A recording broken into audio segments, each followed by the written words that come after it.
प्यारे साथियों नमस्कार। आज हम लोग मैथमेटिक्स में एमपी टेट वर्ग 2 के लिए दूसरी क्लास स्टार्ट कर रहे हैं। इसमें हम लोग जो संख्या पद्धति चैप्टर है उसके अंतर्गत ऑपरेशंस अर्थात संक्रियाओं का अध्ययन करेंगे। एक तो आइए हम लोग सबसे पहले इसमें जानते हैं कि संक्रियाएं क्या होती हैं। वैसे तो इनकी कोई विशेष परिभाषा नहीं होती है, लेकिन हम एक डायग्राम के माध्यम से इसे समझने की कोशिश करेंगे। ठीक, तो संक्रियाएँ क्या होती हैं? तो हम लोग ये मानते हैं कि संक्रियाएँ एक प्रकार का यंत्र होती हैं और इसमें अगर हम लोग 2 संख्याएँ डालें और उन पर एक संक्रिया लगाएँ, तो आउटपुट में हम लोगों के लिए एक संख्या प्राप्त होगी। एक एग्ज़ाम्पल में हम लोग इस प्रकार से देखते हैं कि जैसे हम लोगों ने 2 संख्याएँ 3 और 2 लीं और एक संक्रिया हम लोगों ने जोड़ की ली, ठीक? और जोड़ की संक्रिया जब इन जो ये 2 संख्याएँ हैं, ठीक है, इन पर जब जोड़ की संक्रिया लागू होगी तो हमारे लिए एक संख्या प्राप्त होगी 5। ठीक, तो हम लोग बोल सकते हैं कि संक्रिया एक प्रकार का ऐसा यंत्र है कि अगर इसमें कोई भी 2 संख्या हम लोग डालें और एक संक्रिया इन पर हम लगाएं तो हमारे लिए आउटपुट में एक संख्या प्राप्त होती है। अर्थात यह ऐसा यंत्र है कि यह 2 संख्याओं की एक संख्या कर देती है।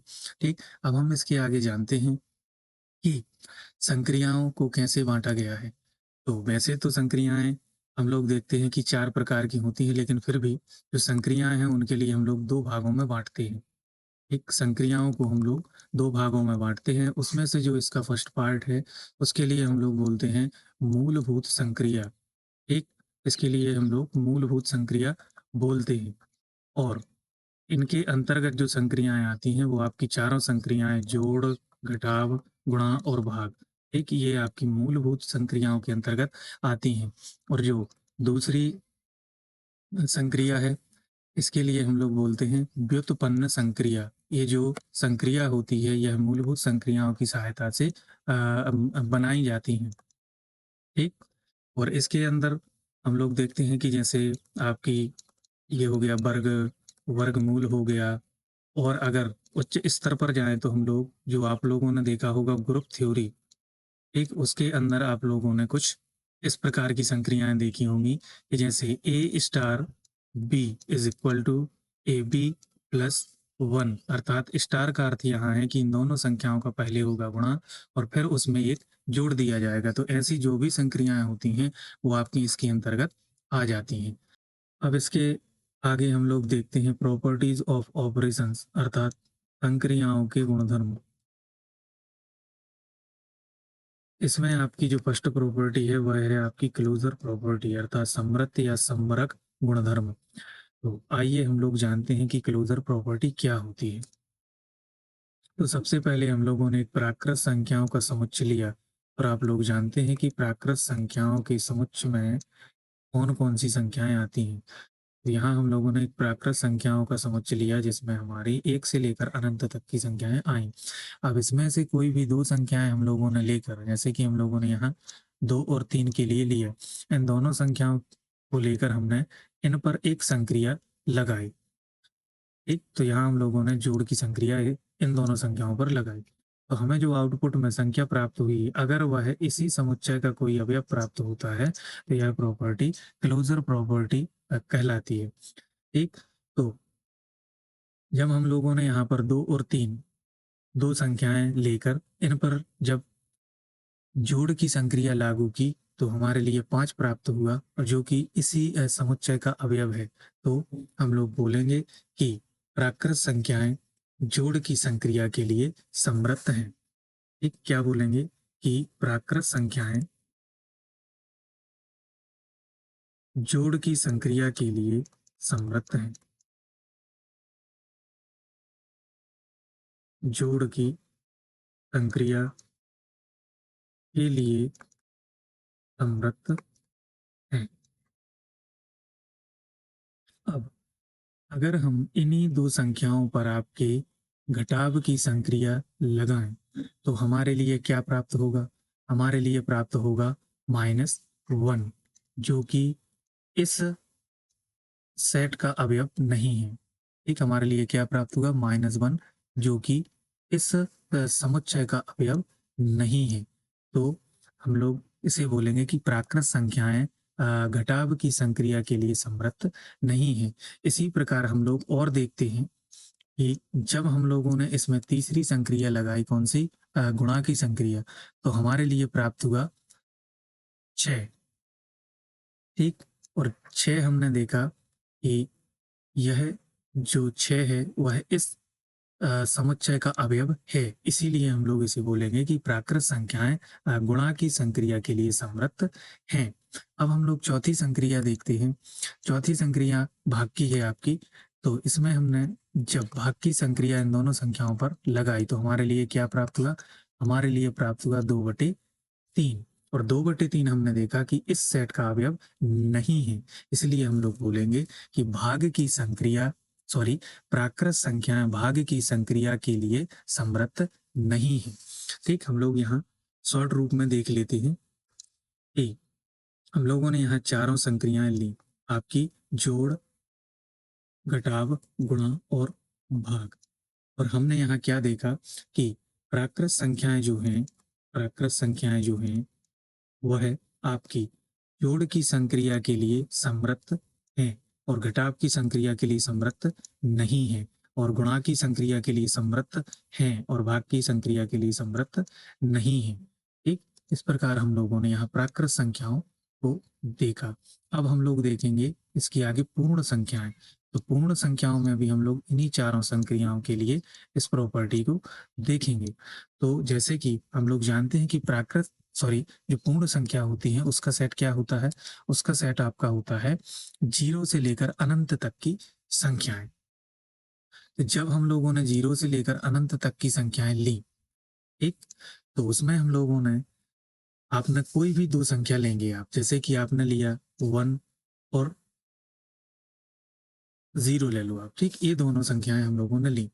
तो जब हम लोगों ने यहाँ पर देखा कि 1 में 0 जोड़ा तो आपका 1 आया, या 0 में 1 जोड़ा तो भी आपका 1 ही आएगा। ठीक, तो जब हम लोगों ने ऐसा देखा तो हमने पाया कि जो पूर्ण संख्याएं हैं वह आपकी जोड़ की संक्रिया के लिए समर्थ है। लेकिन जब हम लोगों ने इस पर संक्रिया, आप ये क्या बोलते, घटाव वाली संक्रिया लगाई, तो हमारे लिए 1 ऋण 0 बराबर 1 प्राप्त हुआ और 0 ऋण 1 बराबर हमारे हमारे लिए ऋण 1 प्राप्त हुआ। तो हमने देखा कि पूर्ण संख्याएं घटाव की संक्रिया के लिए समर्थ नहीं है। अब हम लोगों ने यहाँ पर जैसे कोई भी दो संख्याएं ली, हम लोगों ने यहाँ पर 2 और 3 लिया और उन पर हम लोगों ने गुणा की संक्रिया लगाई, तो आपका 2 का 3 में गुणा होगा तो 6 मिलेगा, या 3 का 2 में गुणा होगा तब भी 6 मिलेगा। तो हमने यहाँ पाया कि जो पूर्ण संख्याएं हैं वह आपकी गुणा की संक्रिया के लिए समर्थ हैं। अब हम लोगों ने भाग की संक्रिया को देखा, तो जैसे इन्हीं दो संख्याओं को हम लोग देखेंगे कि जब हमने दो में, या हम लोग दो संख्याएं लेते हैं 4 और 2, तो जब हमने 4 में 2 का भाग दिया तो हमारे लिए प्राप्त हुआ 2, लेकिन जब हमने 2 में 4 का भाग दिया तो हमारे लिए प्राप्त हुआ 2/4, अर्थात यह हो गया आपका 1/2। तो हमने यहाँ पाया कि जो 1/2 है वह आपके पूर्ण संख्याओं के सेट में नहीं आता है, इसीलिए आपकी पूर्ण संख्याएं भाग की संक्रिया के लिए समर्थ नहीं है। तो हम यहाँ पर पूर्ण संख्याओं के लिए लिखेंगे। ठीक, तो पूर्ण संख्याओं में हम लोगों ने क्या देखा? पूर्ण संख्याओं में हमने देखा कि पूर्ण संख्याएं जोड़ की संक्रिया के लिए समर्थ हैं और आपके घटाव की संक्रिया के लिए समर्थ नहीं है, और गुणा की संक्रिया के लिए समर्थ हैं और भाग की संक्रिया के लिए समर्थ नहीं है। अब हम लोग इसके आगे देखते हैं आपके पूर्णांकों के लिए। एक तो हम लोग जानते हैं कि पूर्णांकों के अंतर्गत आपकी कौन-कौन सी संख्याएँ आती हैं। तो हम यहाँ देखेंगे कि आपके जो पूर्णांक होते हैं, तो पूर्णांकों के अंतर्गत आपके माइनस इनफाइनाइट से लेकर आपके जो प्लस इनफाइनाइट तक की संख्याएँ होती हैं, वह पूर्णांक के अंतर्गत आती हैं। ठीक? तो अब यहाँ हम लोग देखते हैं कि जब हम लोगों ने कोई भी दो संख्याएँ ली, जैसे कि यहाँ पर हम लोगों ने 1 और 2 लिया, ठीक? और उन पर हम लोगों ने जोड़ की संक्रिया लगाई, तो हमारे लिए जब हम लोगों ने लेफ्ट साइड से देखा, ठीक? तो यहाँ पर उत्तर आपका 3 आया, 1 धन 2 बराबर 3, और जब हम लोगों ने राइट साइड से देखा यानी कि 2 + 1 तो इज़ इक्वल टू 3, तो यहाँ पर ये दोनों पार्ट आपके इक्वल आए, अर्थात यह जोड़ की संक्रिया के लिए समर्थ होगा। और जब हम लोगों ने इन्हीं दो संख्याओं पर संक्रिया लगाई, कौन सी, घटाव की, तो हमें यहाँ प्राप्त होगा, आपका लेफ्ट साइड में प्राप्त हो रहा है -1 और राइट साइड में यहाँ पर हम लोगों ने 2 - 1 इज इक्वल टू यह आ जाएगा आपका 1। देखा तो दोनों पार्ट आपके बराबर नहीं आए, तो सॉरी, ये दोनों संख्याएं आपकी ये दोनों संख्याएं आपकी पूर्ण पूर्णांक संख्याओं के समुच्चय के अंतर्गत आती हैं। ठीक, तो यहाँ ये जो यानी घटाव की संक्रिया है उसके लिए पूर्णांक आपकी समृद्ध होते हैं। अब हम लोग यहाँ पर दो संख्याएं लेते हैं, ठीक, और उन पर हम लोग गुणा की संक्रिया लगाते हैं। तो यहाँ आपका 4 दूनी 8 प्राप्त हुआ, या 2 गुणा सॉरी 4 गुणा 2 करेंगे हम लोग, तो भी हमारे लिए 8 प्राप्त होगा, और यह 8 हमारे पूर्णांक संख्याओं के समुच्चय के अंदर आता है। ठीक है, तो हम लोग बोल सकते हैं कि पूर्णांक गुणा की संक्रिया के लिए समर्थ हैं। अब हम लोग भाग की संक्रिया देखते हैं। तो जैसे हम लोगों ने यहाँ दो संख्याएं ली, दो संख्या ली 6 और 3, और 6 में हम लोगों ने 3 का भाग दिया तो हमें 3 प्राप्त हुआ, और जब हमने 3 में 6 का भाग दिया तो हमारे लिए 1/2 प्राप्त हुआ। तो यहाँ ये जो 3 है वह तो आपकी पूर्णांक संख्याओं के समुच्चय में आता है, लेकिन हम लोगों ने देखा कि 1/2 जो है वह आपके पूर्णांक के समुच्चय के अंतर्गत नहीं आता है। तो हम लोग बोलेंगे कि पूर्णांक संख्याएं आपकी भाग की संक्रिया के लिए समर्थ नहीं है। तो हम लोगों ने क्या पाया कि जो आपकी पूर्णांक होते हैं, ठीक, वह पूर्णांक जोड़ की संक्रिया के लिए समर्थ होते हैं, घटाव की संक्रिया के लिए समर्थ होते हैं, गुणा की संक्रिया के लिए समर्थ होते हैं, लेकिन भाग की संक्रिया के लिए समर्थ नहीं होते हैं। ठीक, इसके आगे अब हम लोग देखते हैं आपके रेशनल नंबर के लिए क्या होता है। तो रेशनल जो नंबर्स होते हैं, ठीक है, उनका जो सेट होता है वह कुछ इस प्रकार होता है, अर्थात आपके परिमेय संख्याओं का जो समुच्चय होता है वह कुछ इस प्रकार होता है कि P/Q, जहाँ Q is not equal to 0 और P और Q आपके पूर्णांक होने चाहिए, अर्थात इंटीजर होने चाहिए। यह आपका परिमेय संख्याओं का समुच्चय होता है। अब इसमें से हम लोग कोई भी दो संख्याएं लेते हैं, जैसे कि हम लोगों ने यहाँ पर लिया कि 1 और 2, ठीक, और उन दोनों संख्याओं को हम लोगों ने जोड़ा तो हमें प्राप्त हुआ 3। ठीक, इसी जो आपके एग्जाम्पल हैं उन्हीं को हम लोग देख लेते हैं। तो जैसे हम लोगों ने यहाँ 1 और 2 संख्या ली और उनको जोड़ा तो हमें प्राप्त हुआ 3, ठीक, और यहाँ पर 2 और 1 3, ठीक, दोनों साइड हमारे लिए 3 प्राप्त हुआ, और जो कि आपकी परिमेय संख्याओं के समुच्चय में आता है। इसीलिए हम लोग लिखेंगे कि जो आपकी परिमेय संख्याएं होती हैं, ठीक, वह जोड़ की संक्रिया के लिए समर्थ होती हैं। अब हम लोग इसमें दूसरी संक्रिया देखते हैं आपकी घटाव की। तो उसमें भी आपकी जो परिमेय संख्या है वह घटाव की संक्रिया के लिए समर्थ होती हैं, और जो आपकी गुणा की संक्रिया है उसके लिए भी समर्थ होती हैं, लेकिन जो भाग की संक्रिया है उसके लिए समर्थ नहीं होती। तो जैसे हम लोगों ने 0 में 2 का भाग दिया तो हमारे लिए प्राप्त हुआ 0। 0 आपका परिमेय संख्या के समुच्चय में आता है, लेकिन यदि हम 2 में 0 का भाग देंगे तो यहाँ पर आपका प्राप्त होगा इनफाइनाइट, ठीक, और इनफाइनाइट आपके परिमेय संख्या के समुच्चय में नहीं आता है, क्योंकि इनफाइनाइट जो है वह एक प्रकार का सिर्फ क्या है, विचार है, वह संख्या नहीं होती है। इसीलिए यह आपकी परिमेय संख्या के समुच्चय में नहीं आता है। इस कारण से परिमेय संख्याएं आपकी भाग की संक्रिया के लिए समर्थ नहीं होती हैं। ठीक, अब इसके बाद हम लोग देखते हैं एसोसिएटिव प्रॉपर्टी, अर्थात साहचर्य गुणधर्म। यह क्या होता है, तो आइए इसे हम लोग जानते हैं। तो जैसे हम लोगों ने यहाँ पर कोई 3 संख्याएं ली, ठीक, और उनके बीच में हम लोगों ने संक्रिया करवाई, और यहाँ पर भी हम लोगों ने वही 3 संख्याएं ली और उनके बीच में भी हम लोगों ने संक्रिया करवाई। तो साहचर्य गुणधर्म इस प्रकार का होता है कि हमारे लिए ब्रैकेट अर्थात कोष्टक लगाने की छूट मिल जाती है। तो जैसे यहाँ हम लोगों ने आगे की संख्याओं को पहले सॉल्व किया, तो यहाँ पर हम लोगों ने पीछे की संख्याओं को पहले सॉल्व किया, तो जो भी दोनों के हमारे लिए उत्तर प्राप्त होंगे वह बराबर प्राप्त होंगे। तो इसको हम लोग एक एग्जाम्पल के माध्यम से समझते हैं। तो जैसे हम लोगों ने यहाँ तीन संख्याएं ली आपकी, 2, 3 और 4। यहाँ भी हम लोगों ने दो संख्या ली, 2, 3 और 4। ठीक, और हम लोगों ने संक्रिया ली इस पर जोड़ की। ठीक, तो 2 धन 3 धन 4, और यहाँ भी 2 धन 3 धन 4। अब यहाँ हम लोगों ने क्या किया कि आगे की दो संख्याओं को हम लोगों ने सॉल्व किया पहले, और यहाँ पर हम लोगों ने बाद की दो संख्याओं को पहले सॉल्व किया। तो हम देखते हैं कि 3 और 2 5, और उसमें जब हम लोग 4 जोड़ते हैं तो हमारे लिए 9 प्राप्त होता है।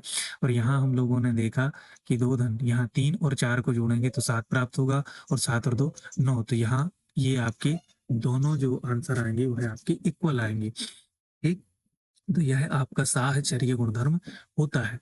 अब जैसे इसी में हम लोग अगर दूसरी संक्रिया लें, ठीक, तो दूसरी संक्रिया में हम लोगों ने जैसे कि आपका 3 गुणा 4 गुणा 2 लिया।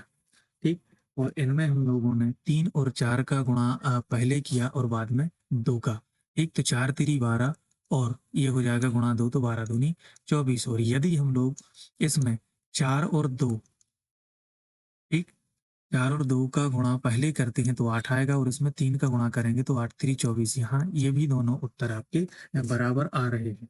ठीक, तो हम लोग यहाँ पर क्या लिखेंगे कि जो आपकी जोड़ की और गुणा की संक्रिया है, जोड़ और गुणा की संक्रिया साहचर्य गुणधर्म का पालन करती है।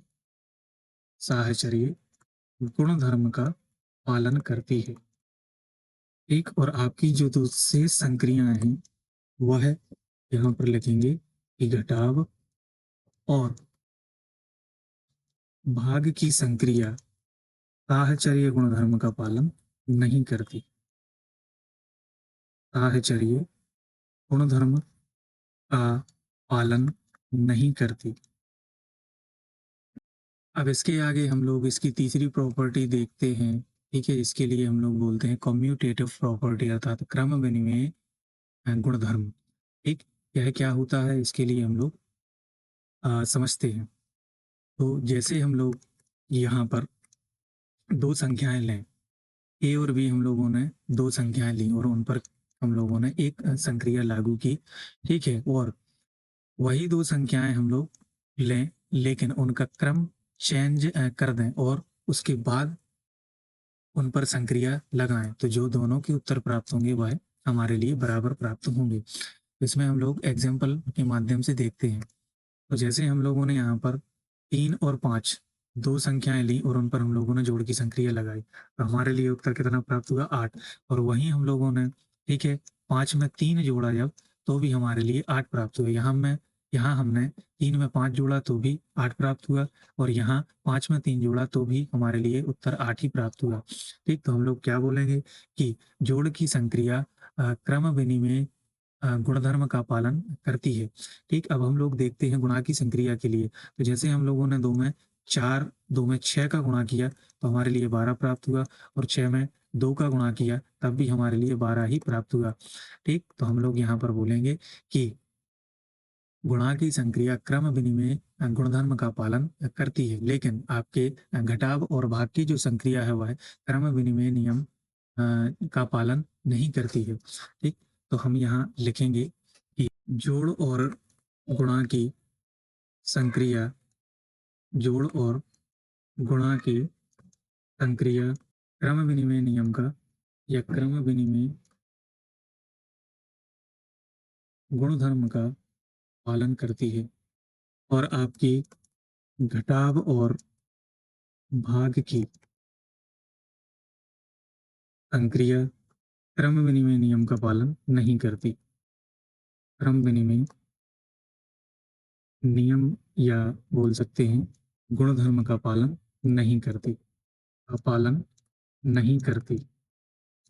अब इसके आगे हम लोग इसकी चौथी प्रॉपर्टी देखेंगे, डिस्ट्रीब्यूशन या डिस्ट्रीब्यूटिव प्रॉपर्टी। एक ऐसे हिंदी में बोलते हैं बंटन या वितरण गुणधर्म। यह क्या होता है, आइए इसे हम लोग जानते हैं। यह दो संक्रियाओं के बीच में कार्य करता है। जैसे कि हम लोगों ने यहाँ 3 संख्याएं ली, ठीक?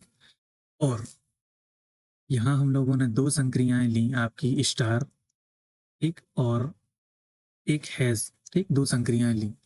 तो यहाँ हम लोगों ने ये स्टार संक्रिया और यहाँ हैश संक्रिया 2 संक्रियाएं ली, और इसके लिए हम लोगों ने देखा कि जब इसको हम लोग खोलते हैं तो यह कुछ इस प्रकार से हो जाएगी, ठीक? जैसे कि हम लोगों ने यहाँ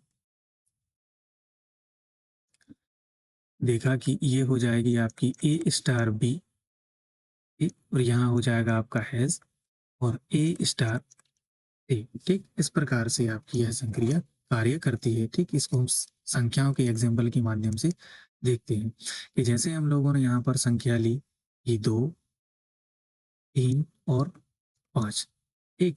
यहाँ हम लोगों ने 3 और 5 के बीच में लगाया आपका प्लस, ठीक? संक्रिया ली, और यहाँ हम लोगों ने संक्रिया ले ली आपकी गुणा की, ठीक? तो जब यह आपका कुछ इस प्रकार से ओपन हो जाएगा कि 2 इंटू 3 और प्लस आपका हो जाएगा 2 इंटू 5, ठीक? अर्थात यह जो आगे वाली संख्या होती है वह बारी बारी से दोनों संख्याओं पर बांटती जाती है, ठीक? तो इसीलिए इसके हम डिस्ट्रीब्यूटिव प्रॉपर्टी कहते हैं। तो अब हम लोग इसकी 5वीं प्रॉपर्टी देखते हैं, आइडेंटिटी एलिमेंट्स अर्थात तत्समक अवयव। यह क्या होता है, आइए इसे हम लोग समझते हैं। तो आइडेंटिटी एलिमेंट्स एक ऐसी संख्या होती है कि जिसकी अगर कोई अन्य संख्या के साथ चारों मूलभूत संक्रियाएं करवाएं तो भी हमारे लिए वही संख्या प्राप्त होगी। अर्थात हम लोग कुछ इस प्रकार से देखते हैं कि जैसे हम लोगों ने यहाँ पर एक संख्या ली 5, ठीक? और उसमें हम लोगों ने 0 जोड़ा तो वह हमारे लिए वही संख्या 5 प्राप्त हुई, ठीक? अब जैसे हम लोगों ने यहाँ पर इसको दूसरी साइड से भी देखते हैं कि यदि हम लोगों ने यहाँ 0 में 5 जोड़ा तो भी हमारे लिए 5 ही प्राप्त हुआ, ठीक? और यहाँ हम लोगों ने योग की संक्रिया ली। अब हम लोग यहाँ पर घटाव की संक्रिया लेंगे। तो जब हमने 5 में से 0 घटाया तो हमारे लिए 5 ही प्राप्त हुआ, और यहाँ हमने 0 में से 5 घटाया तो हमारे लिए -5 प्राप्त हुआ। यानी कि ये दोनों पार्ट इक्वल नहीं है, यहाँ ये दोनों पार्ट इक्वल आए थे, ठीक? अब जैसे हम लोगों ने यहाँ पर चौथी संक्रिया ली आपकी, ये हो गया गुणा की, ठीक? तो इसमें हम लोगों ने 5 का 1 के साथ गुणा किया तो हमारे लिए वही संख्या प्राप्त हुई 5, और यहाँ हम लोगों ने 1 का 5 के साथ गुणा किया तो भी हमारे लिए 5 ही प्राप्त हुआ, ठीक? तो यहाँ ये दोनों पार्ट्स बराबर प्राप्त हुए। और अब हम लोग चौथी संक्रिया भाग की देखेंगे कि हमने यहाँ पर आपका 6 में 2 का भाग दिया या 6 में 1 का भाग दिया तो हमारे लिए प्राप्त हुआ 6, और यहाँ हमने जब 1 में 6 का भाग दिया तो हमारे लिए प्राप्त हुआ 1/6, जो कि दोनों पार्ट्स इक्वल नहीं आए। तो हम लोगों ने यहाँ पर देखा कि जब हम शून्य को लेते हैं और कोई भी संख्या में जोड़ते हैं तो वही संख्या प्राप्त होती है। अर्थात इसके लिए हम लोग बोलेंगे योगात्मक तत्समक, योगात्मक तत्समक, तत्समक, ठीक? और यहाँ पर ये घटाव की संक्रिया के लिए लागू नहीं होता है, ठीक? और यहाँ हम लोगों ने जब 2 संख्याएं ली और उनका आपस में 1 के साथ हम लोगों ने गुणा किया तो हमारे लिए वही संख्या प्राप्त हुई। तो यहाँ हम लोग 1 के लिए बोलेंगे क्या, गुणात्मक तत्समक, गुणात्मक तत्समक, तत्समक। और यह आपका भाग की संक्रिया के लिए लागू नहीं होता है, ठीक? तो शून्य को हम लोग बोलते हैं योगात्मक तत्समक, और 1 के लिए हम लोग बोलते हैं गुणात्मक तत्समक। अर्थात शून्य एक ऐसी संख्या है कि अगर किसी संख्या में हम लोग जोड़ें तो हमारे लिए वही संख्या प्राप्त होती है, इसलिए उसे योगात्मक तत्समक कहा जाता है। और 1, हम लोग कोई भी संख्या में यदि 1 का गुणा करें तो हमारे लिए वही संख्या प्राप्त होती है, इसीलिए हम एक के लिए गुणात्मक तत्समक बोलते हैं, ठीक? अब हम इसकी 6th प्रॉपर्टी देखेंगे जो कि है इनवर्स एलिमेंट अर्थात प्रतिलोम अवयव, ठीक? तो प्रतिलोम अवयव क्या होता है, इसको जानने से पहले हम लोग एक बात जान लें कि अगर अगर किसी संख्या का तत्समक अवयव नहीं है तो उसका प्रतिलोम अवयव भी विद्यमान नहीं होता है, ठीक है, इसको हम लोग नोट पॉइंट में लिख लेते हैं। इसीलिए यहाँ हम लोग सिर्फ 2 प्रतिलोम अवयवों को देखेंगे। तो इसमें आपका जो पहला प्रतिलोम है, वह है योगात्मक प्रतिलोम। अब योगात्मक प्रतिलोम क्या होता है, देखते हैं। तो योगात्मक प्रतिलोम एक ऐसी संख्या होती है जैसे किसी भी संख्या में जोड़ने पर हमारे लिए शून्य प्राप्त हो, या बोल सकते हैं आइडेंटिटी एलिमेंट्स प्राप्त होता है। अब हम इसके कुछ एग्जांपल्स देखते हैं, जैसे कि हम लोग यहाँ देखें कि 5 का प्रतिलोम अवयव क्या होगा। तो 5 में हमारे लिए ऐसी संख्या जोड़नी है जिससे हमारे लिए शून्य प्राप्त हो। तो हम यहाँ बोलेंगे कि यहाँ पर हम जोड़ेंगे -5। इसी प्रकार हम देखेंगे कि यदि आपकी संख्या 1/2 है, तो इसमें ऐसी कौन-सी संख्या जोड़ें कि हमारे लिए शून्य प्राप्त हो?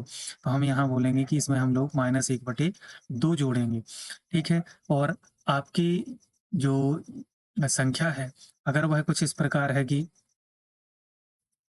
-6, तो हम लोग इसमें कौन-सी संख्या जोड़ें कि हमारे लिए 0 प्राप्त हो? तो हम बोलेंगे कि हम यहाँ 6 जोड़ेंगे, तो जिससे हमारे लिए 0 प्राप्त होगा। तो हम लोग इसको कुछ इस प्रकार से लिख सकते हैं कि a plus minus a is equal to 0। तो हम यहाँ देखेंगे कि यदि आपकी संख्या पॉजिटिव है तो उसका प्रतिलोम नेगेटिव होगा, और यदि आपकी संख्या नेगेटिव है तो उसका प्रतिलोम आपकी पॉजिटिव संख्या होगी, लेकिन वही संख्या होगी। ठीक, अब हम लोग इसका जो दूसरा प्रतिलोम है वह देखते हैं। तो वह जो दूसरा प्रतिलोम है, वह है गुणात्मक प्रतिलोम। और गुणात्मक प्रतिलोम क्या होता है, हम लोग इसे देखते हैं। तो गुणात्मक प्रतिलोम एक ऐसी संख्या है कि अगर हम लोग इसे कोई भी संख्या में गुणा करें, तो हमारे लिए 1 अर्थात गुणात्मक तत्समक प्राप्त होता है। तो हम यहाँ लिखेंगे कि आइए अब हम लोग इसके कुछ एग्जांपल्स देखते हैं। तो जैसे कि हमारी संख्या है 2, ठीक? तो हम इसमें ऐसी कौन-सी संख्या का गुणा करें कि जिससे हमारे लिए 1 प्राप्त हो? तो हम बोलेंगे इसमें हम लोग 1/2 का गुणा करेंगे। यदि आपकी संख्या है 7/2, ठीक है? तो आपका जो गुणात्मक प्रतिलोम होगा वह होगा 2/7। तो हम इसके लिए कुछ इस प्रकार से लिख सकते हैं कि a का गुणात्मक जो प्रतिलोम है, वह 1/2 होगा, सॉरी 1/a होगा।